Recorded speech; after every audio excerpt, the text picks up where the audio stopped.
Νομίζω πως αυτό το κοχύλι θα καλυτερέψει τις φωνές μας. Έτσι δεν είναι, αδερφή Μίμη? Πάμε να τους δώσουμε μια γεύση. Αυτό είναι το τραγούδι μας. Μια σκιά τώρα σβήνει το φως, σκοτάδι παντού, καμία ελπίδα πια, μαύρος κατάδυς έχει ο ουρανός. Κοιμήσου λοιπόν, αιώνια ζάλη γλυκιά.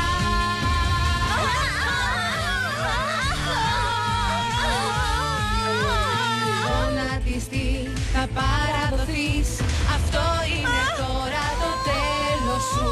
Το μαργαριτάρι θα κάψουμε, στο αιώνιο πυρ θα κάψουμε. Κάθε χαρά θα γίνεται θλίψη μες στην καρδιά, και μόνο η φωτιά θα καίει, θα διώχνει ελπίδες μακριά. Μια σκιά τώρα σβήνει το φως, σκοτάδι παντού, καμία ελπίδα πια, μαύρος κατάδυς έχει ο ουρανός. Κοιμήσου λοιπόν, αιώνια ζάλη γλυκιά. Παραδώσου λοιπόν στη σκιά.